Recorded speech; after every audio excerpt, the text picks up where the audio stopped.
एक complex circuit, ऐसा circuit जिसमें हम ऑर्डिनरी तरीके से करंट की वैल्यू नहीं निकाल सकते। Let us say this is a circuit. There are two cells fitted in it. Both have got internal resistance. There is a external resistance with it, and we are supposed to calculate the electric current in each branch. इसमें कितनी current जा रही है, इसमें कितनी current है, इसमें कितनी करंट है, ये हमको कैलकुलेट करना है। अभी तक हमने जो भी पढ़े हैं ओम्स लॉ या डिस्ट्रीब्यूशन, किसी से भी हम करेंगे तो हम इसका आंसर नहीं निकाल पाएंगे, क्योंकि आप इसमें रेसिस्टेंसेस को आपस में नहीं जोड़ पाएंगे। कहाँ करंट फ्लो हो रही है, कितनी करंट फ्लो हो रही है, this we can not.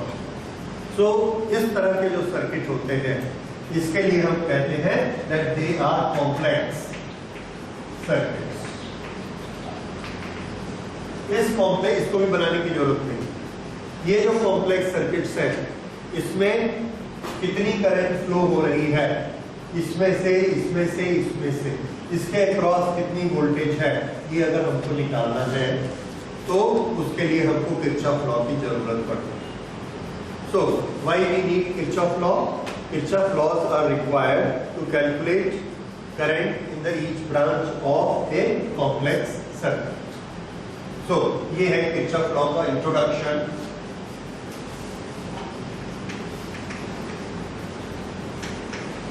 Kirchhoff laws help to determine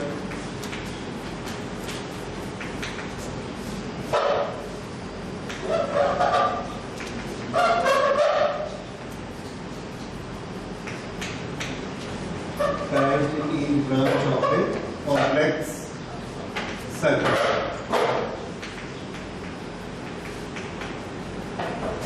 ये है introduction of Kirchhoff law.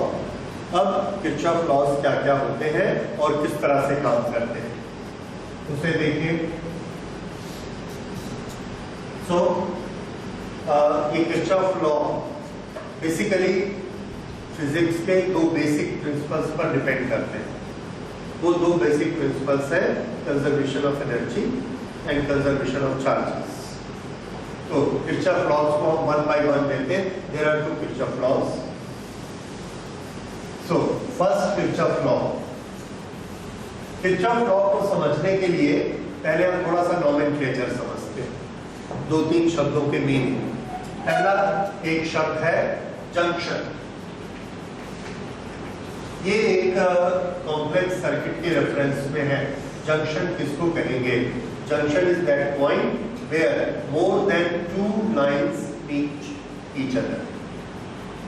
That means ये वाला एक पॉइंट देखिए, इस पॉइंट में इधर से ये एक लाइन है, इधर से ये एक लाइन है। कितनी लाइंस है? टू। एक आने वाली और एक जाने वाली। लेकिन अगर आप इस पॉइंट को देखेंगे तो यहाँ कितनी है? 3. So this is a junction, this is not a junction. Railway में भी हम लोग जंक्शन वर्ड यूज करते हैं। चापा is a junction. What does that mean? Her station पे एक तरफ से लाइन आती है और एक तरफ जाती है, that is a normal station. लेकिन जहां पर इधर से भी आकर एक लाइन जुड़ जाए, वो क्या बन जाता है? जंक्शन। सो ये इसमें एक जंक्शन है ए, और ये मान लीजिए पॉइंट ए है, ये पॉइंट बी है, ये सी है, ये डी है, ई है और एफ है। बताइए इसमें जंक्शन कौन कौन? A and D, there are two junctions.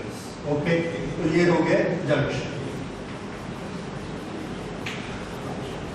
कोई भी दो जंक्शन के बीच में जो लाइन रहेगी जिसमें करंट फ्लो हो सकती है, that line will be known as a branch. So the next word is branch. What is a branch? The line between two consecutive junction. एक के बाद दूसरा junction. Between two consecutive junctions. Consecutive word important है, यहां से हम चलते हैं ब्रांच देखने के लिए, इस तरह ए से बी जंक्शन नहीं आया, आर सी डी जंक्शन आ गया, तो ये एक ब्रांच बन गई यहां से लेके यहां तक। लेकिन ए से लेके ई तक अगर रास्ते को देखेंगे ए बी सी डी ई, इसको ब्रांच नहीं कह सकते। क्यों? ब्रांच खत्म हो जाती है, जैसे ही अगला जंक्शन आएगा ब्रांच इज फिनिश। ठीक है, वो ब्रांच फिनिश हो गई। तो इस तरह से ब्रांच कैसी रहेगी, one junction to the next junction any direction. तो यहां पर कितनी ब्रांचेस है? Yes, there are 3 branches, A B C D, A R D, A R E. इस तरह से यहाँ पर 3 ब्रांचेस हैं। इधर आप ब्रांच नहीं बता पाएंगे। ब्रांच हमेशा कहाँ से स्टार्ट करनी है? जंक्शन से, और एंड भी कहाँ करना है? जंक्शन। ओके, तीसरी चीज हम इसमें लेते हैं लूप। ये एक शब्द यूज करेंगे, loop is a part of circle which start from this one point and complete at the same point. Circle, cycle, ये सब शब्द किसके लिए? लूप के लिए है। Path starting and ending at same point. ठीक है, it is a continuous path, continuous path starting and ending at the same point. Okay, B से शुरू करिए रास्ता, जो बी पे आके खत्म हो जाए। तो बी से हमने रास्ता शुरू किया, सी डी ए बी, तो B C D A B, B A B, this is a loop. लेकिन यही एक लूप है, ऐसा नहीं।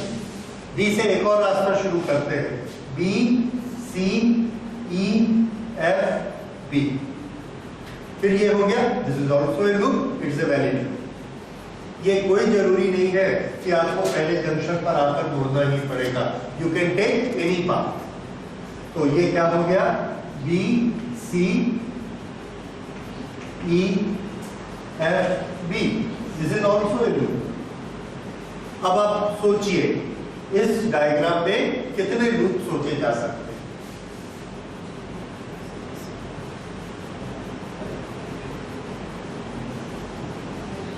ये एक लूप दिखा, इस लूप का नाम ए बी सी डी ए, एक ये लूप है, A D E F A, 2 हो गए। तीसरा loop B C E F B, तीसरा लूप। और कोई नहीं? मेरा ख्याल है और नहीं बनेगा। तो 3 लूप बनेंगे और आप बनाएंगे, यही रिपीट होगा। ठीक है, तो इस तरह से हम इसमें लूप सोच सकते हैं। तो याद रखिए, लूप आपने सोचने हैं। ओके, तो इसमें ब्रांचेस कितनी है? This 1 branch, 2 branch, 3 branch, 3 branches हैं, 3 लूप्स हैं और 2 जंक्शंस हैं इस डायग्राम में। अब आप हर पॉइंट को पहचान रहे हैं। ओके, अब हमने इसमें पढ़ना है आगे। देखिए, एक चीज हम पहले समझ लेते हैं कि ब्रांच की एक स्पेशलिटी होती है। ब्रांच के रास्ते में कोई जंक्शन जो कि चार्ज को लेकर आए नहीं, कोई ऐसा जंक्शन जो चार्ज को निकाल दे, वो भी नहीं है। यहां से ब्रांच ए से हमने ये जंक्शन ए से चलना शुरू किया, बी सी डी, इसके बीच में कोई कहीं से बाहर से कनेक्टर आकर नहीं मिलता है, कोई तार नहीं मिलती है। तो जितना चार्ज यहां से चलेगा उतना चार्ज डी तक पहुंचेगा। उसके बाद चार्ज इधर भी जा सकता है, इधर भी जा सकता है। अगर सेम चार्ज ऐसा फ्लो हो रहा है तो हमने लिक्विड फ्लो के, फ्लूइड फ्लो के रूल्स पढ़े हैं। एक जगह, that is what? Rules, laws of continuity. Continuity क्या बताती है कि यहाँ से अगर 10 चार्जेस पर सेकंड जा रहे हैं तो यहाँ से भी कितने जाएंगे 10 पर सेकंड, यहाँ से भी 10 पर सेकंड और यहाँ से भी 10 पर सेकंड। क्यों? क्योंकि चार्जेस किसी एक जगह पर इकट्ठे नहीं हो सकते, दैट इज कंजर्वेशन, उसका नेट चार्ज 0 ही रहता है। इससे ये मतलब निकलता है चार्ज फ्लोइंग पर सेकंड क्या होता है electric current. So electric current in any one branch is constant, electric current in any one branch is constant. तो यहां से जो करंट ऐसे जाएगी, फिर ऐसे जाएगी, फिर ऐसे जाएगी, इस पूरी करंट की वैल्यू सेम रहेगी। इसी तरह से यहां से डी तक जो करंट जाएगी, जो यहां वैल्यू होगी वही वैल्यू यहां होगी, वही वैल्यू डी तक, और वैसे ही नीचे से। तो किसी भी एक ब्रांच में करंट की वैल्यू सेम रहेगी थ्रू आउट। ये नियम हम ब्रांच के लिए याद कर लेते हैं। सो ब्रांच के लिए हम क्या याद रखेंगे, current same through out the branch, current is same through out branch. ये हम एक चीज याद रखते हैं। ओके, अब जब हम जंक्शन शब्द को पहचान रहे हैं, ब्रांच को पहचानते हैं, लूप को पहचानते हैं, अब हम लोग किरचॉफ लॉज स्टडी करने के लिए तैयार हैं। ओके, तो किरचॉफ लॉज लेते हैं। First law,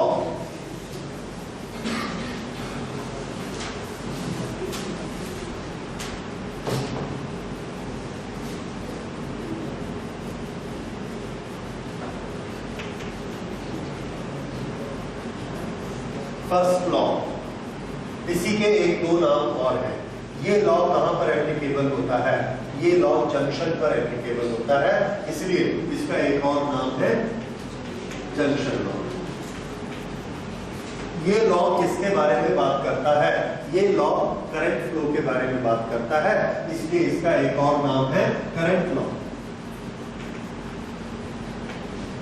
so first law is current law, it is same junction law. Okay, अब ये लॉ कहता क्या है, इसको अलग अलग भाषाओं में अलग अलग फिजिसिस्ट ने लिखा है। बेसिकली जो सबसे छोटा फॉर्मेट है वो ये है that net current at any junction is 0।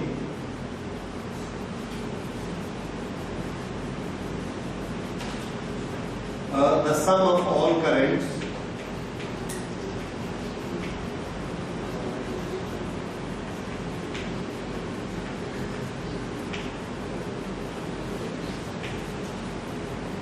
at a junction is 0.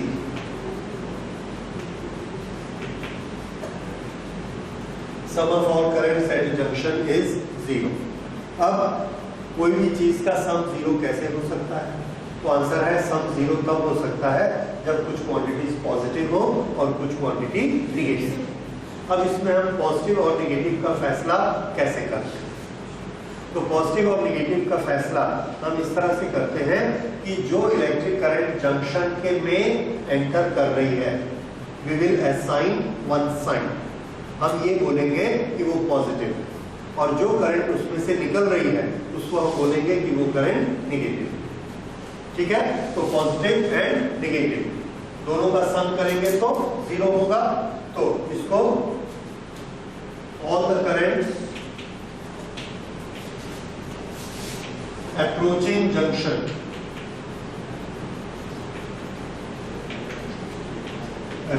junction are taken positive, or all the currents leaving junction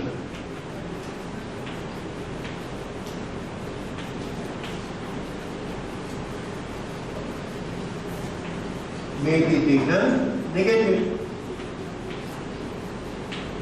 अब अगर आप उसका सम करेंगे तो क्या होगा, 0। ओके, इसके और शब्द बदलते हैं। इसी से हम एक और मीनिंग ये निकाल सकते हैं कि जितनी करंट जंक्शन में एंटर करती है उतनी ही करंट जंक्शन से बाहर निकलती है। Current entering a junction is equal to current leaving the junction.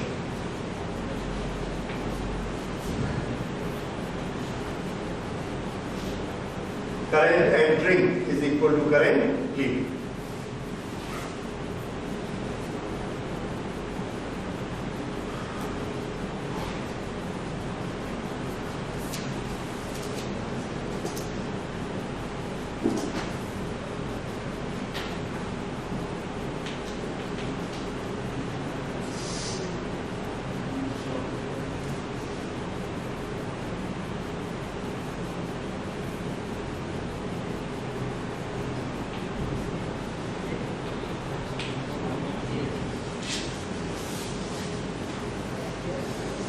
Okay, ये जो ब्रांच है, इस ब्रांच में करंट की वैल्यू है x। बताइए करंट की वैल्यू x का वैल्यू कितनी है? x की वैल्यू बताइए और उसके साइन बताइए, whether it is approaching the junction और is it leaving the junction.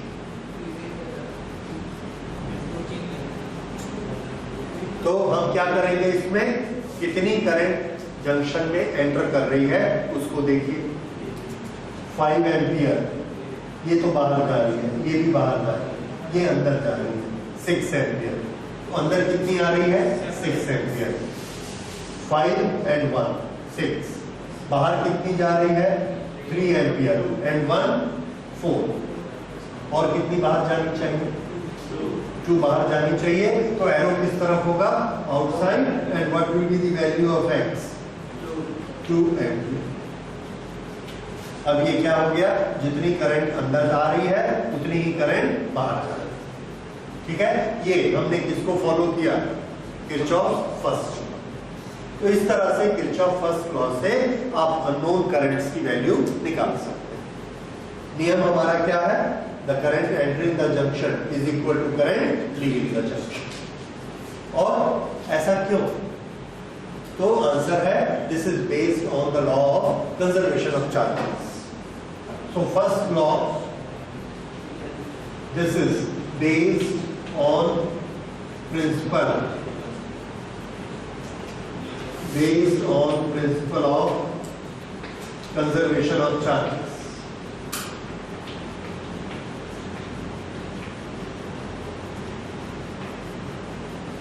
Junction पर पहले चार्ज नेट चार्ज 0 था, तो हमेशा कितना रहना चाहिए?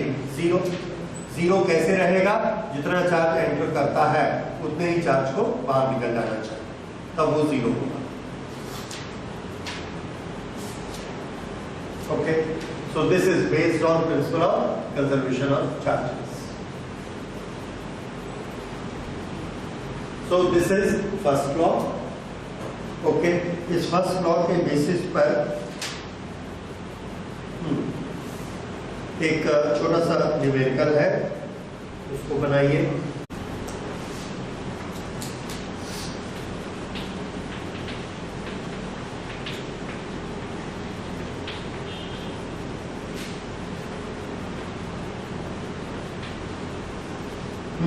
इस क्वेश्चन को आराम से सोचिए, देखिए, बनाइए।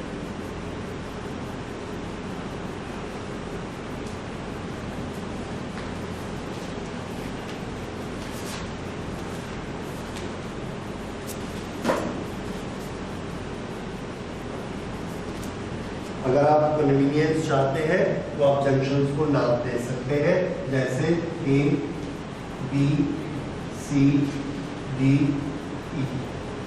ये जंक्शंस के नाम दे दीजिए। तो हर जंक्शन पर लॉ लगाते जाइए, I की वैल्यू आपको निकालनी। जिनका नहीं हुआ है देखिए, यहाँ से 2 एम्पियर करंट आती है और यहाँ से 3 आती है। जंक्शन ए में 2 and 3, 5 is entering, so leaving current कितनी हो जाएगी? 5। यहाँ पर आ गया 5 एम्पियर। इस जंक्शन बी पर आइए, एंटरिंग 4, एंटरिंग 5, 5 + 4 9। नो सॉरी, यहाँ पर एक जंक्शन और आया है, तो इधर से 5 आ रही है, दिस मच वी नो। यहां से C पे इधर निकल रही है 2 एम्पियर, इधर निकल रही है 1 एम्पियर, दोनों आउटगोइंग है। तो एंटर कितनी करेगी? 2 + 1 3, 3 is going out, so how much is entering in? 3 ampere. तो यहाँ पर 3 एम्पियर एंटर करती है और यहाँ पे 3 एम्पियर लीव आउट करती है। किरचॉफ्स फर्स्ट लॉ फॉलो हो गया। अब इस जंक्शन पर आइए, इधर 5 एम्पियर एंटर कर रही है, निकलनी भी कितनी चाहिए? 5 एम्पियर, उसमें से 3 एम्पियर इधर निकल गई, तो इस तरफ कितनी निकलेगी? 2 एम्पियर। तो यहां पर हमने बनाया 2 एम्पियर। अब जंक्शन डी पर आते हैं। जंक्शन डी पर 2 एम्पियर एंटर कर रही है, जंक्शन डी पर 4 एम्पियर एंटर कर रही है, तो तीसरी ब्रांच से क्या बाहर निकलेगी? आउट जाएगी। कितनी आउट जाएगी? 2 + 4 6, तो आउट कितनी होगी? 6। तो this is 6। Now E, 2 ampere is entering E, 6 ampere is entering E, तो थर्ड ब्रांच से बाहर निकलेगी। कितनी बाहर निकलेगी? जितनी अंदर आ रही है, दैट इज 8 एम्पियर। और साइन कैसा होगा? This going out. So our answer will be 8 ampere going out, 8 ampere outward. So this is how we have divided using Kirchhoff's first law. Now we take Kirchhoff's second law. Second law के भी नाम है और we also call it loop law. This deals in voltage, so we also call it voltage law.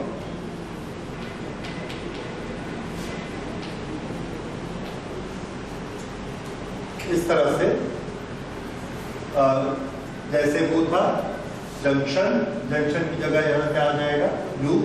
वो current में deal करता था, ये किस में डील करता है? वोल्टेज। ओके, वोल्टेज कैलकुलेट कर, और ये हम उसमें एक जंक्शन पर काम करते थे। यहाँ कहाँ काम करेंगे? एक लूप में काम करेंगे। ओके, इस लूप में काम करने के लिए हम पहले कोई भी एक लूप बना देते हैं। let us say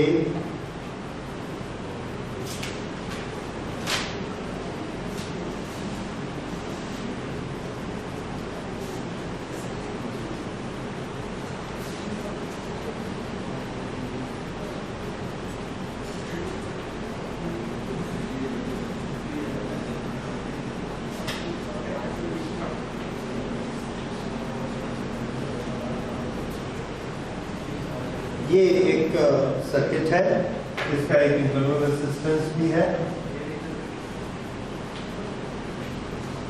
इस तरह से इसमें बहुत सारे रेजिस्टेंस लगे हैं और बैटरी एक लगी है E1 और एक बैटरी और लगा देते हैं इसमें।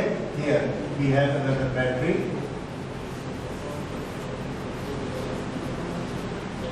E2।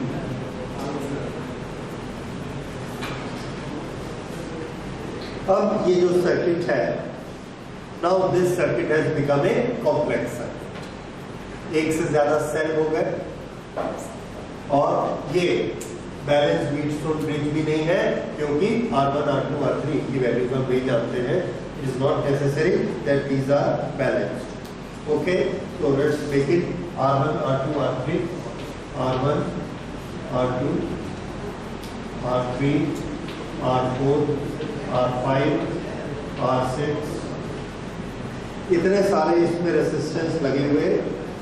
ओके, और दो बैटरी लगी हुई है। इस बैटरी का EMF E1 है, इस बैटरी का EMF E2 है। हर बैटरी अपने EMF से करंट फ्लो करा रही है, कहीं पे करंट्स आपस में जोड़ रही है, कहीं माइनस हो रही है। हमको निकालना है कि इसकी हर ब्रांच में कितनी करंट है। तो पहले हम ये देखेंगे कि इसमें हम लूप लॉ को कैसे लगाते हैं।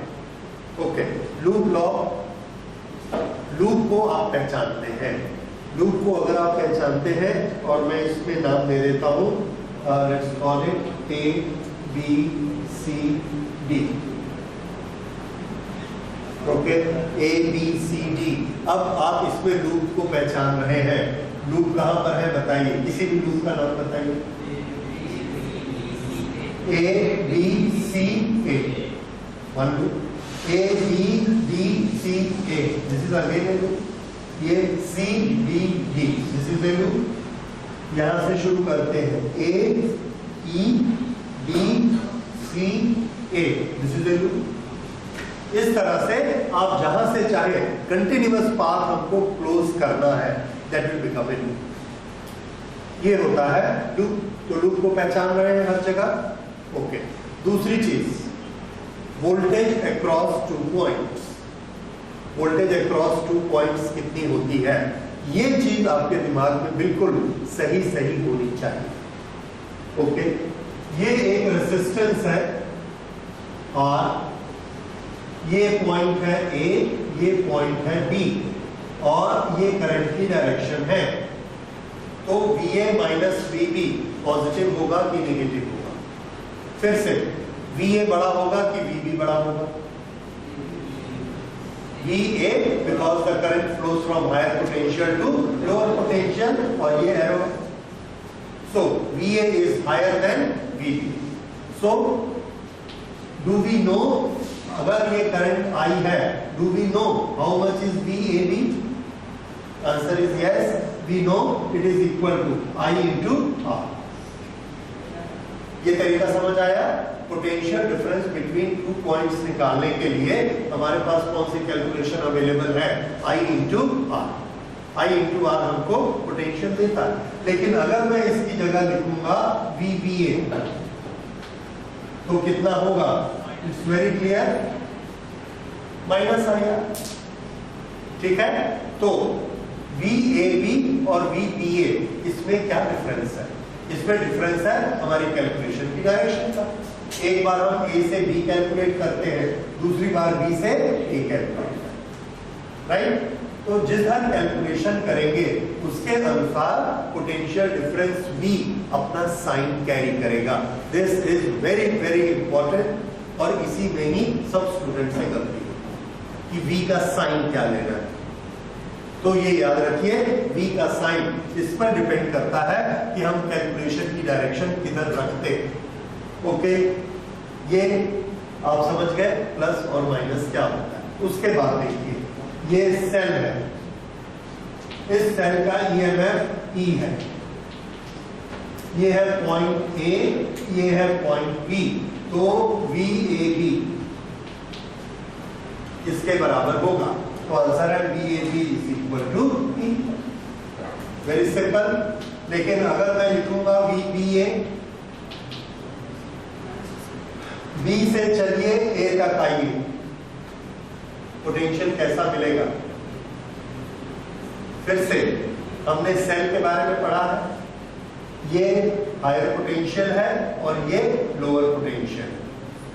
इसलिए A से हायर से B लोअर, अगर आप हायर टू लोअर जाते हैं तो पोटेंशियल डिफरेंस कैसा मिलेगा?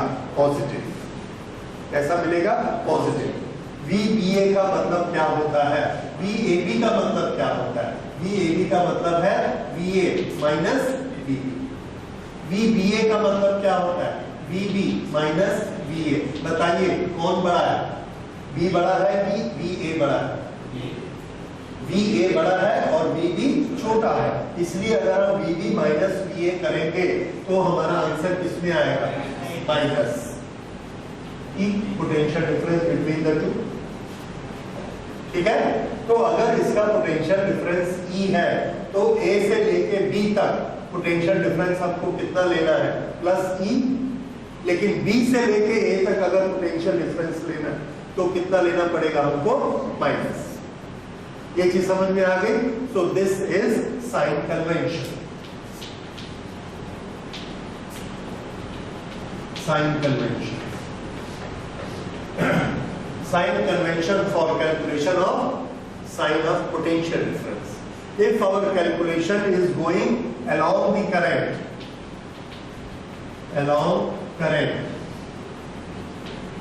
calculation, what is along current? Our calculation. अगर हम अपनी कैलकुलेशन A से B तक कर रहे हैं तो हमारी वोल्टेज के सामने साइन क्या आएगा, प्लस, और अगर हमारी कैलकुलेशन B टू A की तरफ जा रही है that is against current, against current, तो वोल्टेज के सामने क्या साइन आएगा, माइनस। ठीक है, ये नियम याद रखिए। अभी प्रैक्टिस करेंगे, एक बार दो बार प्रैक्टिस करेंगे, आपको खुद याद रखना। ओके, अब हमारा लॉ क्या कहता है, तो किरचॉफ सेकंड लॉ की भाषा, this is sum of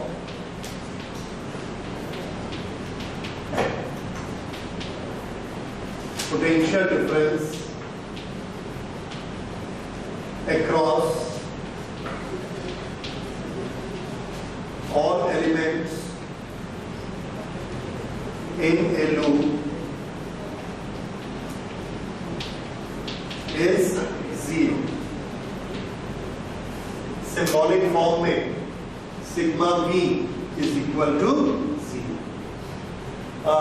first law में शायद हम लिखना भूल गए हैं, या लिखा है या नहीं लिखा है, sigma I is equal to zero, क्या लिखा है, नहीं लिखा है, नोट कर लीजिए उसको। First law sigma I is equal to zero, second law में sigma V is equal to zero. Sigma I is equal to zero कहां पर होता है, जंक्शन पर। Sigma V is equal to zero कहां होता है, इन ए लूप। ठीक है, ओके।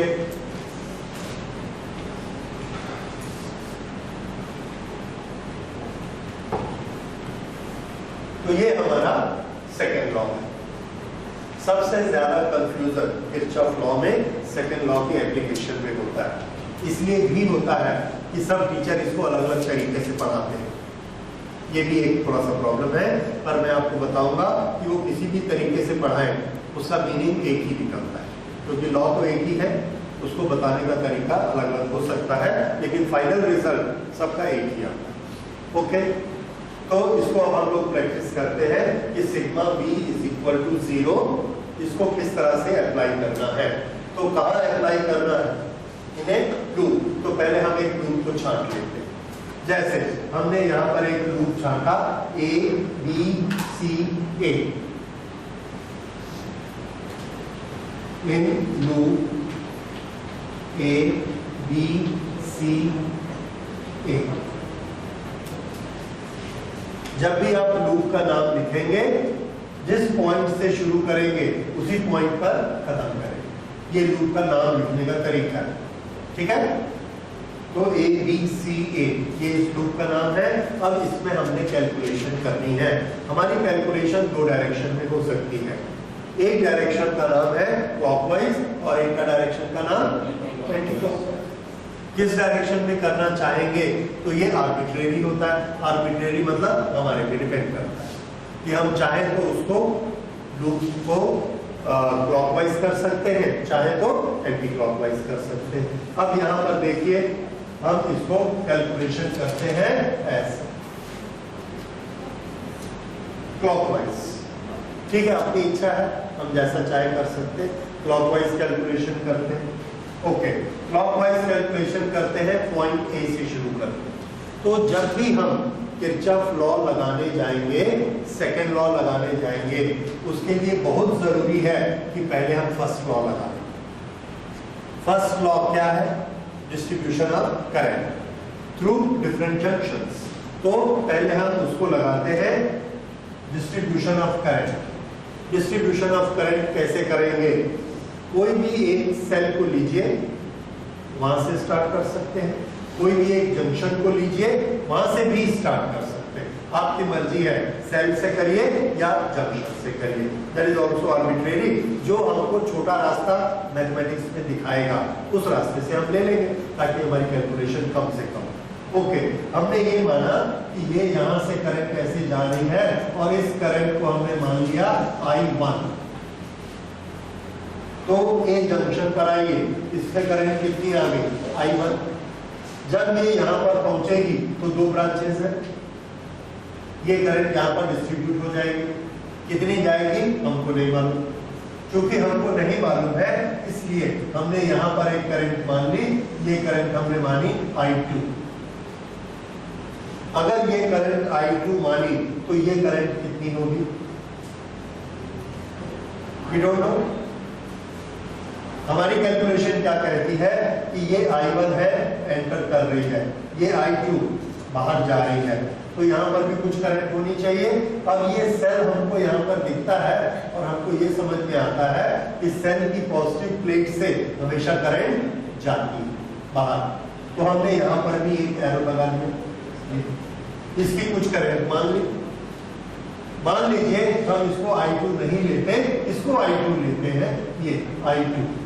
अब ए जंक्शन पर ये करंट कितनी पहुंच रही है? I1। यहां से करंट कितनी आ रही है? I2। तो ये करंट कितनी होगी?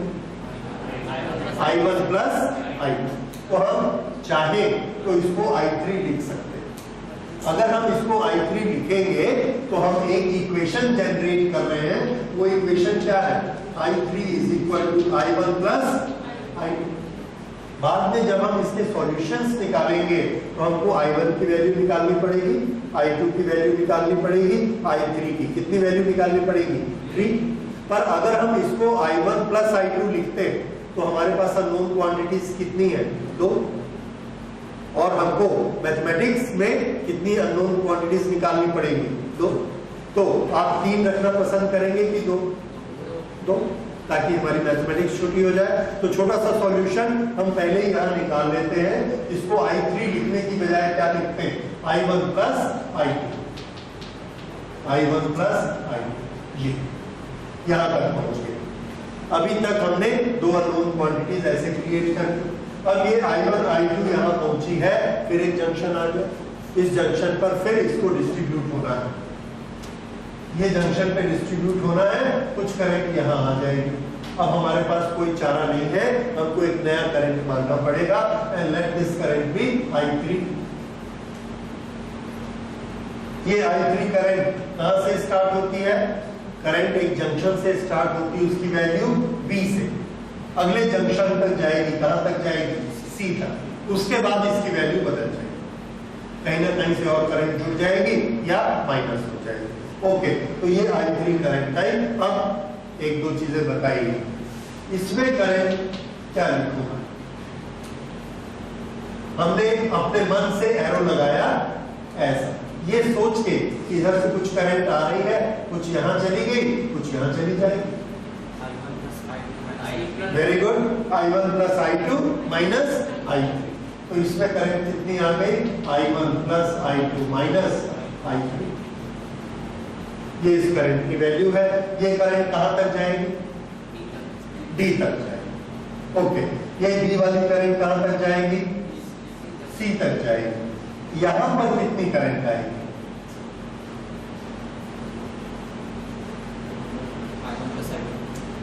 देखिए, अब ये वाला कंफ्यूजन मैं दूर करता हूं, बहुत आसान है।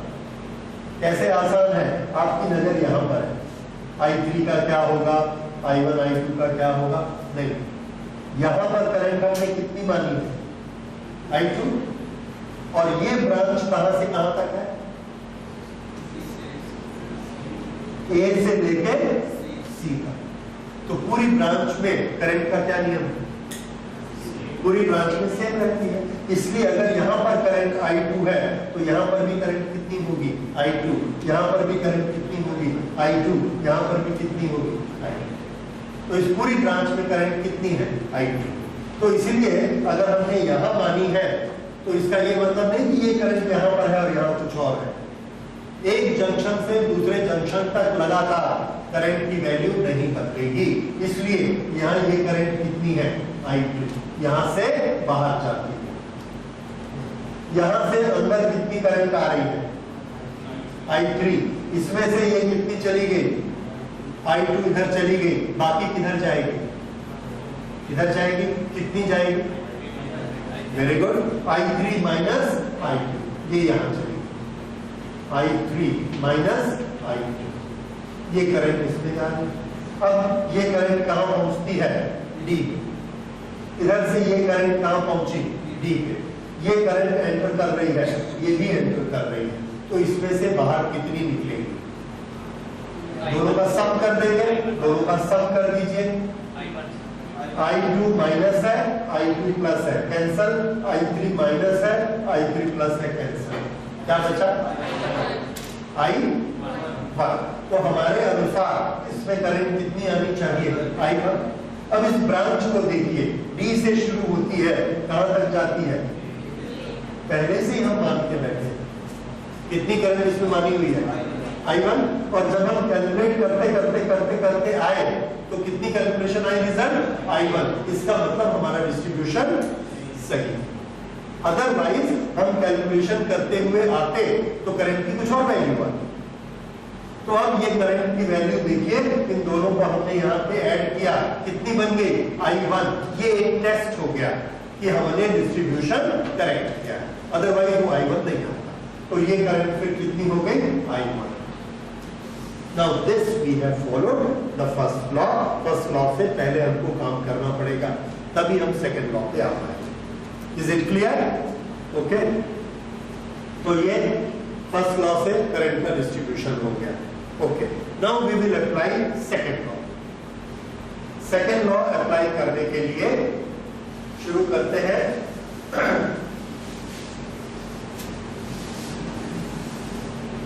कौन सा लूप ले रहे हैं हम?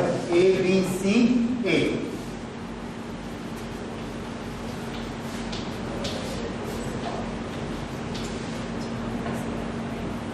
A B C A।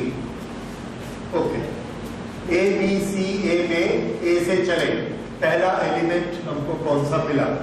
पहला एलिमेंट हमको रेसिस्टेंस मिला। तो रेसिस्टेंस के अक्रॉस वोल्टेज कितनी है? फिर से ध्यान दीजिए, हम जो कैलकुलेशन करते हैं पहले हम अपनी कैलकुलेशन का लूप बनाते हैं कि हमारे कैलकुलेशन की डायरेक्शन कौन सी है।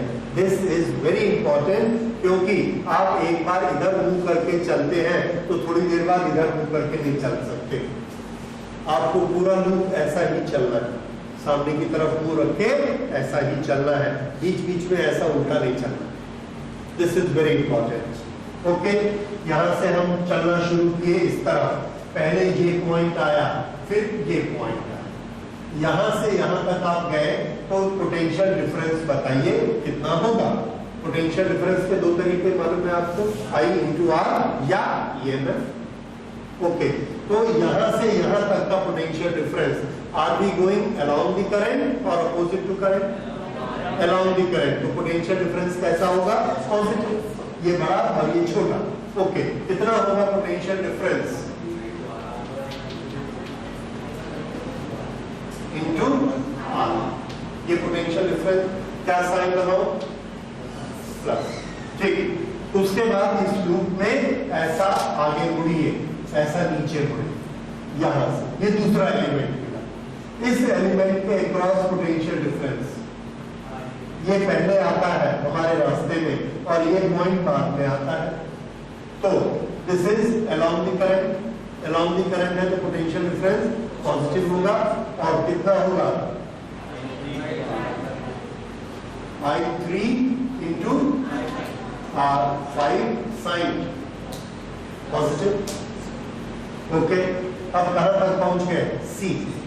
अब ध्यान दीजिए, C से A तक जाना है, C से A तक जाना है, ऐसे जा रहे हैं।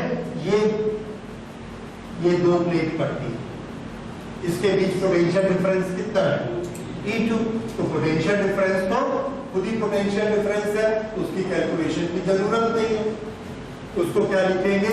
E2। अब यहाँ आपको सावधान रहना कि इसका साइन क्या देगा। बताइए, हम ऐसे जा रहे हैं, ऐसे जा रहे हैं, पहले ये पॉइंट पड़ा P और फिर ये पॉइंट पड़ा Q। P और Q में इसका पोटेंशियल कम है, इसका ज्यादा है। P का कम है, Q का ज्यादा है। तो जब हम P से Q जाएंगे तो पोटेंशियल डिफरेंस माइनस की प्लस? माइनस। इसलिए इसको हमने क्या लेना है? माइनस। ठीक है, ये याद रहेगा, और यही आपको स्कूल में टीचर सिखा सकते हैं कि इसको प्लस लीजिए। तो आप इसलिए इसको ध्यान से समझिए। एक ही प्रिंसिपल जो आपको समझ में आता है उसको पक्का याद रखिए। यहाँ से यहाँ गए, ये कम पोटेंशियल है, ये ज्यादा पोटेंशियल है, तो हमने कैसा लिया इसको माइनस। अब कहाँ पहुंच गए, यहाँ पहुंच गए। उसके बाद यहाँ से यहाँ तक गए, along the current या opposite to current, along the current। तो ये पोटेंशियल डिफरेंस भी कैसा आएगा, प्लस प्लस कितना, I2 multiplied by R, I2 multiplied by R। और कहां पहुंच गए, एक लूप कंप्लीट। अब सब वोल्टेज हमने ले ली। हमारा लॉ क्या कहता है, voltage across all the elements the sum is equal to 0, so we write here 0। ठीक है, तो ये हमने यहां पर 0 लिख दिया।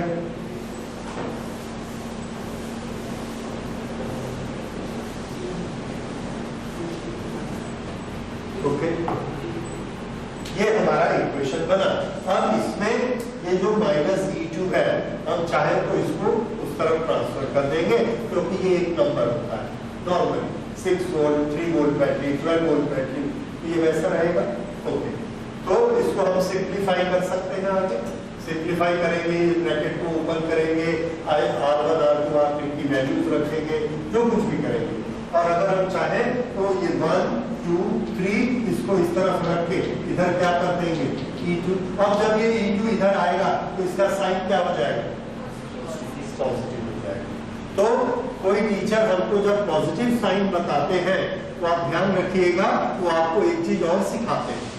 तो ये सिखाते हैं कि E की वैल्यू इक्वल के इस तरफ रखें, राइट साइड में। क्यों, ये EMF देता है और R EMF को खर्च करता है।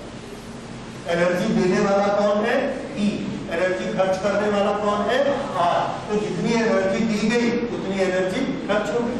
तो वो बनाने का ये तरीका बताते हैं कि E को एक तरफ रखिए और I और R को दूसरी तरफ रखिए, और E का साइन वो क्या बोलेंगे, जब भी आप ऐसा पार होंगे तो E को प्लस लिखिए, वैसा याद करवा देते हैं। तो E को प्लस जब हम लिखते हैं तो E को रखते किधर है, इक्वल के राइट साइड।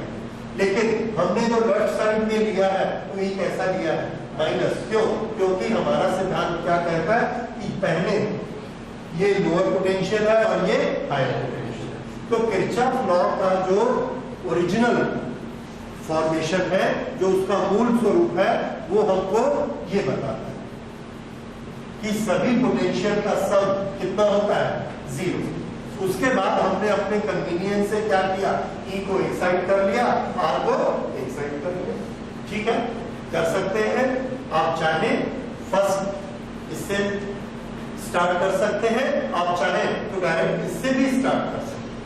ठीक है, राइट। लेकिन याद रखिए, दोनों चीजों में कभी ये और कभी वो मत करिए। एग्जाम में आप बड़े कंफ्यूज हो जाएंगे कि मुझे E को प्लस लेना है कि माइनस लेना है। इसलिए शुरू से एक ही आदत बनाइए, जो भी बनानी है एक ही बनाइए और हमेशा उस पर चलिए, क्योंकि रिजल्ट में कोई अंतर नहीं आएगा। और आप देख ही रहे हो, माइनस E लेफ्ट में है, वही राइट पे जाके प्लस E हुआ है। ओके, सो ये हमारा इक्वेशन आ गया। This is how we form one equation.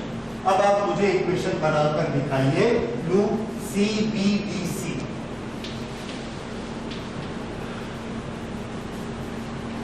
B B C, इसका इक्वेशन बनाइए और बनाकर मुझे दिखाइए, बताइए। इस लूप के लिए B B C B,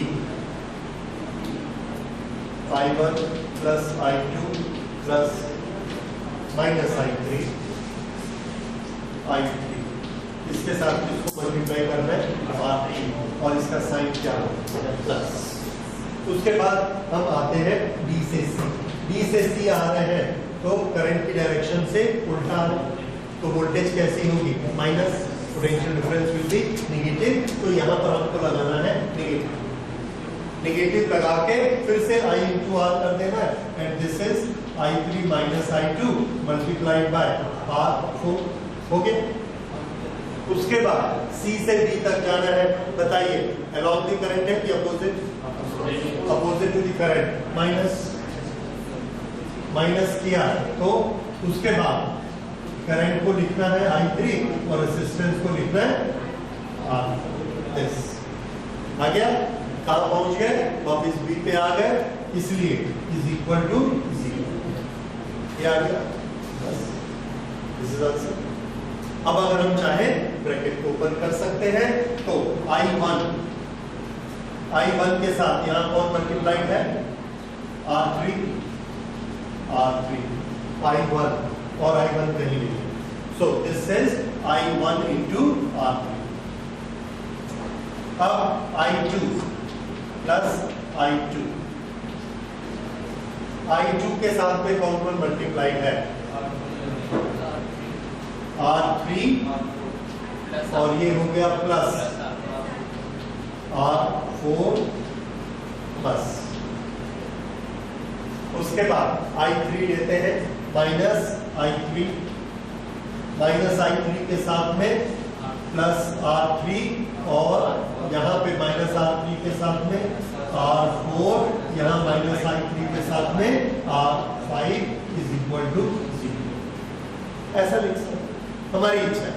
अगर R1, R2, R3 की वैल्यू दी गई है तो हम इसको ऐसा लिखेंगे, ताकि अगर ये दिया है 1, 2, 3 तो ये हमारा एक नंबर आ जाएगा। ओके, तो इस तरह से या तो ऐसा बनाइए या ऐसा। नॉर्मली आपको यहाँ पहुंचना पड़ता है, so that you get A equation with in I1, I2, I3। ये हो गया, तरीका समझ आया?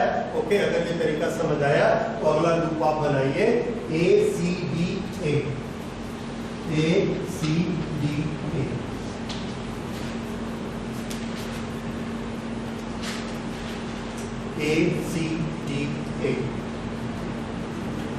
ACD और E1A, ACD E1A, ये वाला इस तरह से इसको कैलकुलेट करेंगे।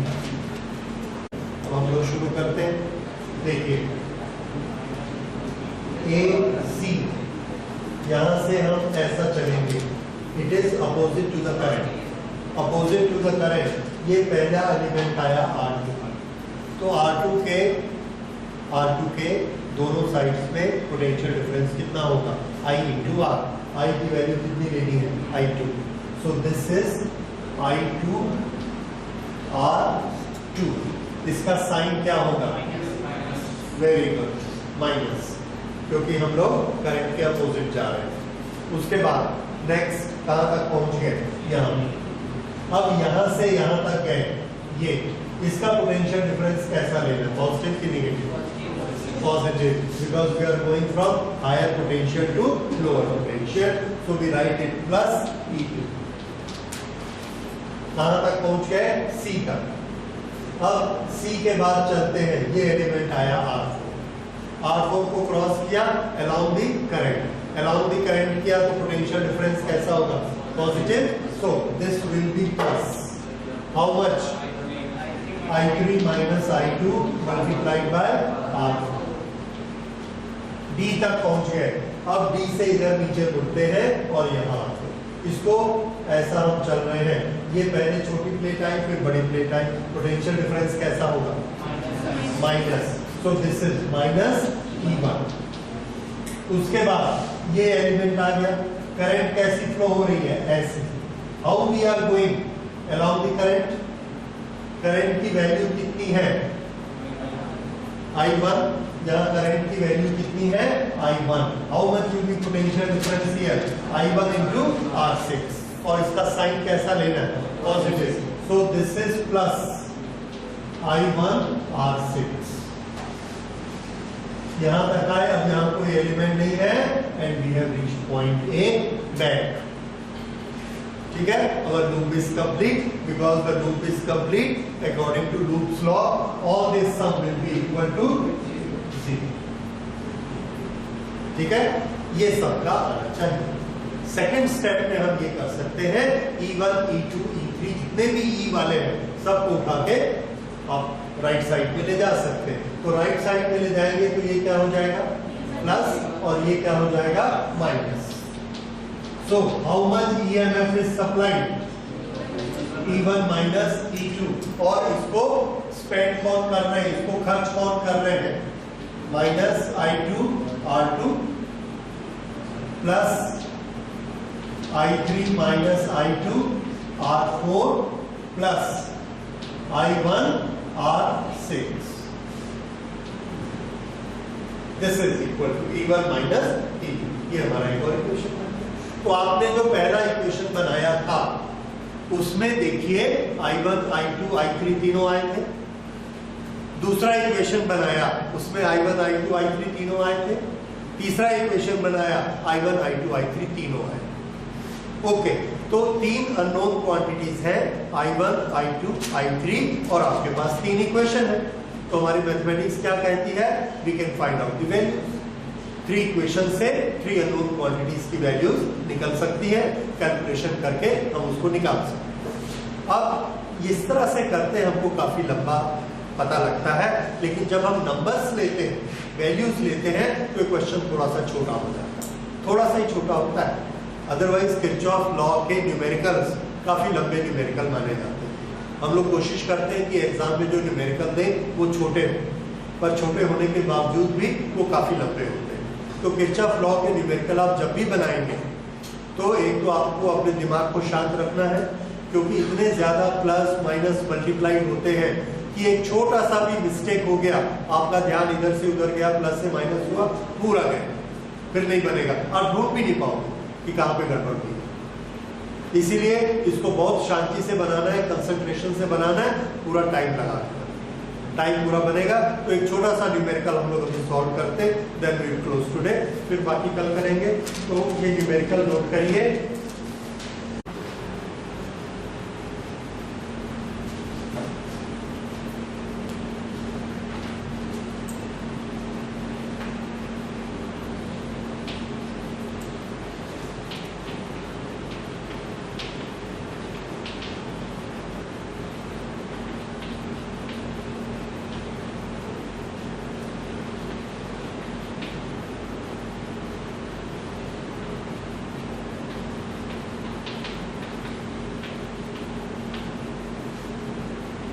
Calculate potential difference across 8 ohm resistance.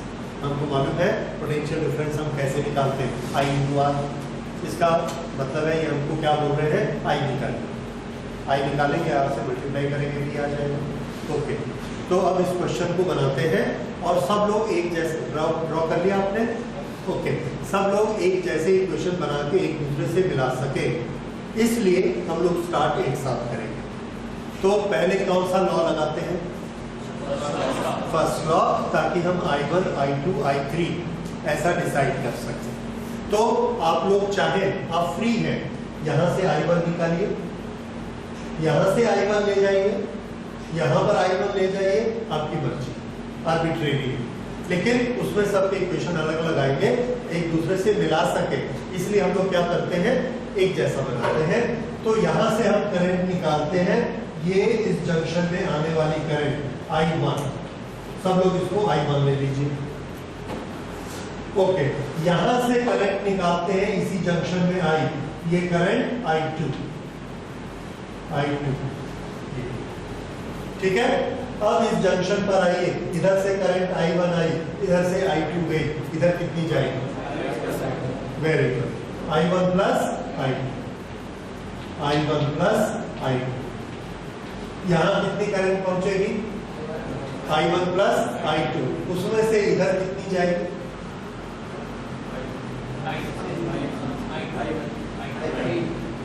नहीं, देखिए ये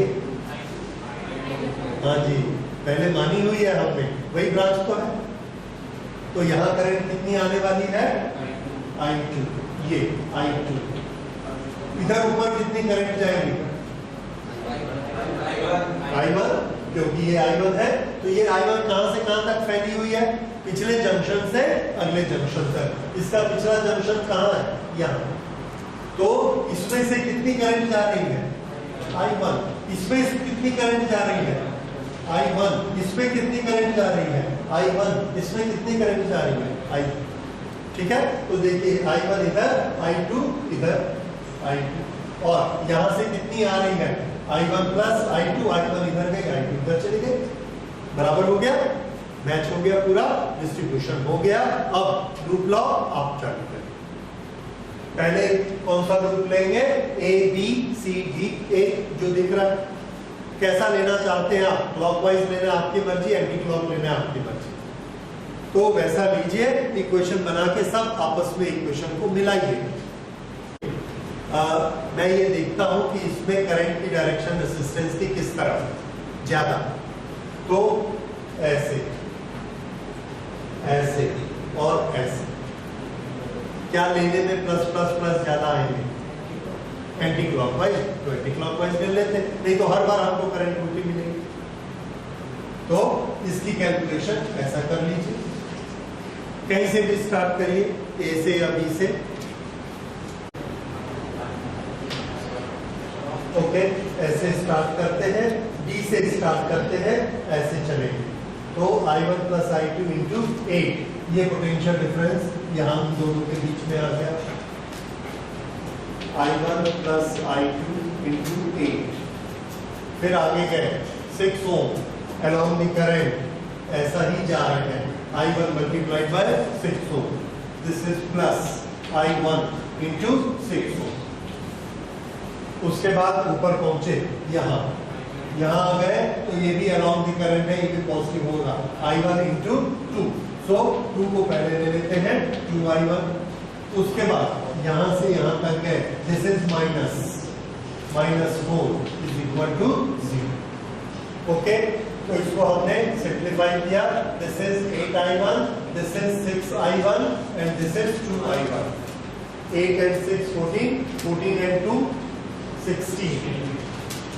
16I1, उसके बाद plus 8I2 is equal to 4, उसके बाद 4 से डिवाइड कर दीजिए, 4I1 plus 2I2 is equal to 1। This is our equation number 1। चलो अब दूसरा लूप लीजिए, DC और ये 6 वोल्ट, DC 6 वोल्ट, ये वाला लूप। इस लूप में कैसे जाना पसंद करेंगे, क्लॉक की एंटी क्लॉक, क्लॉकवाइज चलते हैं इसमें, क्योंकि इसमें करंट मोस्टली ऐसे मिलेगी। चलो इसका इक्वेशन बनाकर बताइए।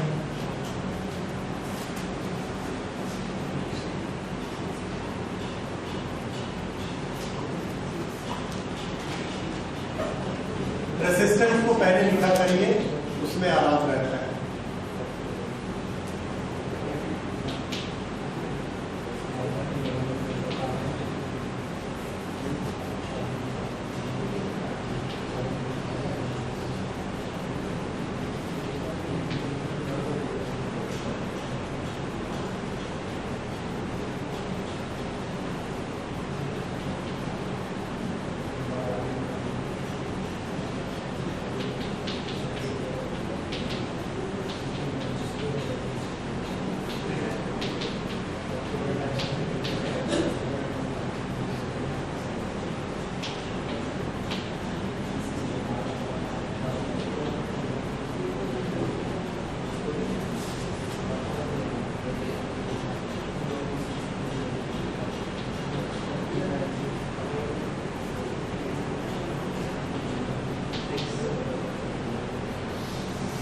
ये जरा देखिए, आपका भी यही आता है, ठीक है, ओके।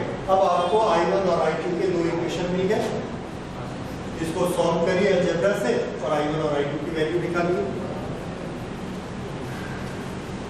जैसे x और y के दो इक्वेशन होते हैं वैसे बनाइए, I1 और I2 की वैल्यू निकालिए।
देखिए ऐसा आता है क्या? I1 1/36, ठीक है, ओके। अब आपको निकालना क्या है? Potential difference across A2। So potential difference across 8 ohm is equal to I1 plus I2 into 8 multiplied by I1 plus I2। I1 की वैल्यू हमने यहाँ निकाली है 1/36 प्लस I2 की वैल्यू निकाली है 4/9। So this is equal to 8 multiplied by, this is 36, 16 plus 1, 17.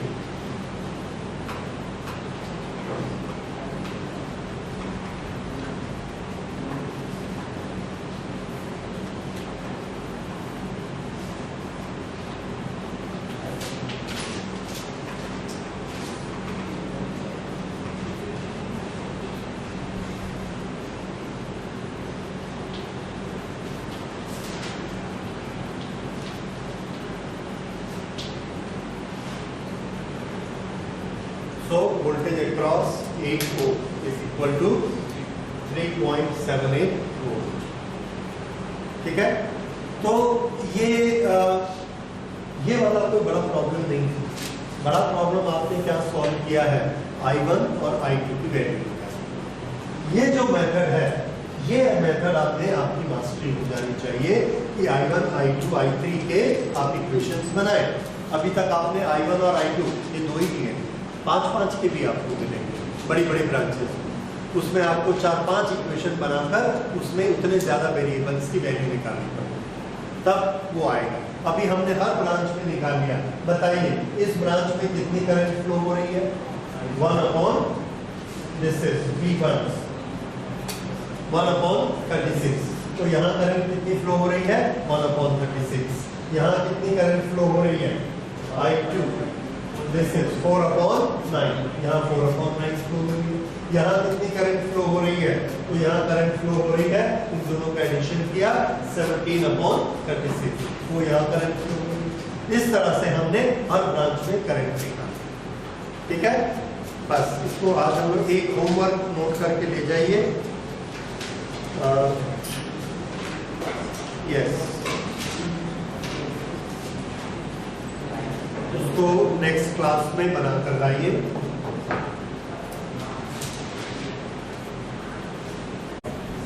Okay, ये diagram बनाइए और इसमें हमारा क्वेश्चन है find current in each branch.